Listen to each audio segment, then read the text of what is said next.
نحمده ونصلي على رسوله الكريم اما بعد فاعوذ باللہ من الشیطان الرجیم بسم اللہ الرحمن الرحیم۔ معزز سامعین حضرات، آج میں آپ کو سناؤں گا کہ مفلس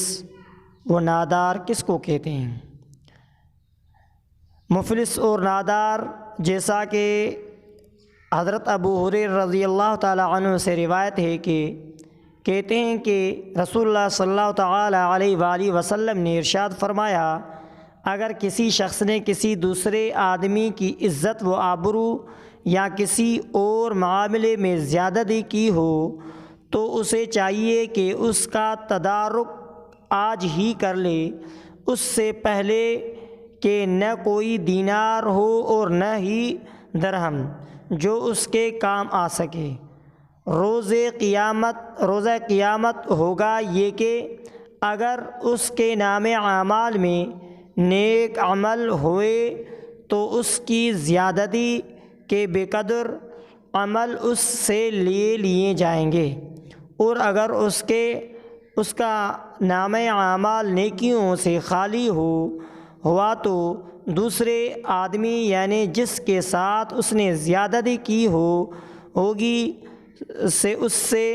گناہ لے کر اس کے کندھے پر ڈال دیے جائیں گے۔ رواہ بخاری، یہ بخاری کی حدیث ہے۔ امام بخاری رحمۃ اللہ علیہ نے اس کو ذکر فرمایا ہے۔ امام بخاری رحمۃ اللہ علیہ کی روایت کردہ یہ حدیث مبارکہ اپنے معانی اور مفہوم کے اعتبار سے نہایت واضح ہے،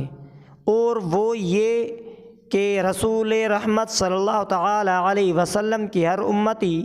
کو اس طرح زندگی بسر کرنا چاہیے کہ کوئی بھی شخص اس کے زد میں آ کر کسی سے زیادتی کا شکار نہ ہو، اور نہ ہی اس کے وجہ سے کسی کی حق تلفی ہو۔ ظلم و زیادتی سے پاک شب و روز اس کا مطمح نظر ہونا چاہیے، اس کا کوئی دوست، کوئی پڑوسی اور کوئی ماتحت دل گرفتہ اور دکھی نہ ہو، اور اس کی زبان سے نہ اس کے ہاتھوں سے اور نہ ہی دل آزار رویے سے، کیونکہ اس کے نتائج نہایت پر خطر اور عاقبت بڑی دلفگار ہے۔ اگر دنیا ہی میں ایسی زیادتیوں اور رویوں کی معافی تلافی نہیں کرائی گئی تو روز حساب اس کی بہت بڑی قیمت چکانا پڑے گی، اور معلوم ہے کہ قیامت کے دن انسان کے پاس دینار و درہم نہیں ہوں گے کہ وہ دے دلا کر اپنی جان بخشی کرا لے۔ وہاں اگر اس کے پاس کچھ ہوگا تو وہ اس کے اعمال ہی ہوں گے، جو اچھے بھی ہو سکتے ہیں اور برے بھی۔ یہ اس میدان کی معروف کرنسی ہوگی، اس پر سارا لین دین ہوگا، اور تبادلہ کا سارا دار و مدار اسی پر ہوگا، اور قرآن حدیث کے روح سے یہ بات بھی طے ہے کہ مظالم اور زیادتیوں کا بدلہ ترازو کے تول پر چکایا جائے گا، اور حقوق العباد میں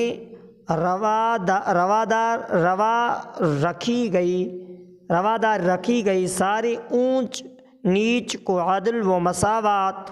کی کسوٹی پر کہا جائے گا۔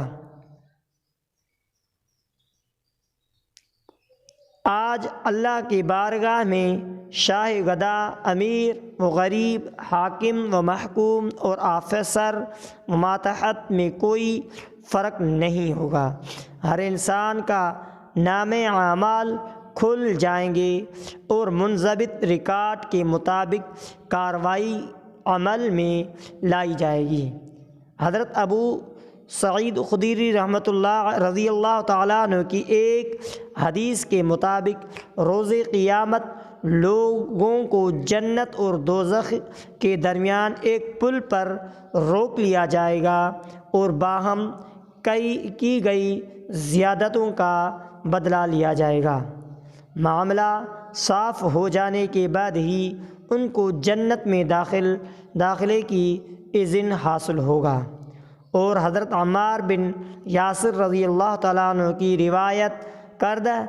ایک اور حدیث کے مطابق رسول اللہ صلی اللہ تعالیٰ علیہ وسلم نے ارشاد فرمایا، جس نے دنیا میں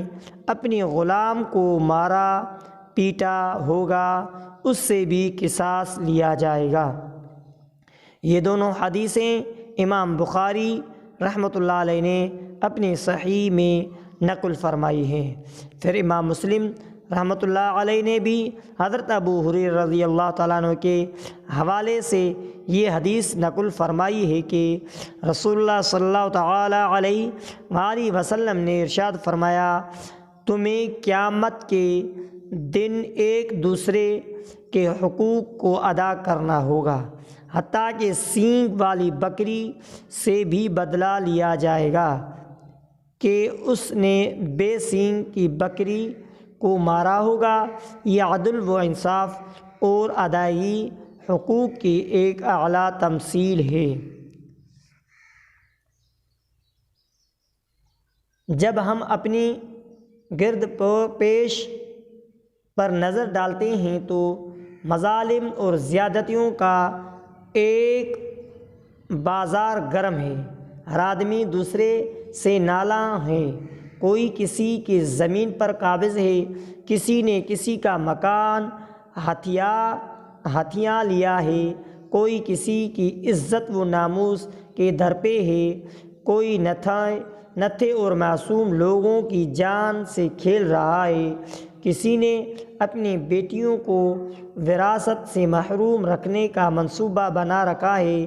کوئی اپنی ہمشیرگان کے وراثتی حصے کو دبا گیا ہے، کسی نے اپنے پورے جائیداد اپنے کسی ایک بیٹے یا بیٹی کے نام لگا کر باقی سب ورثاء کو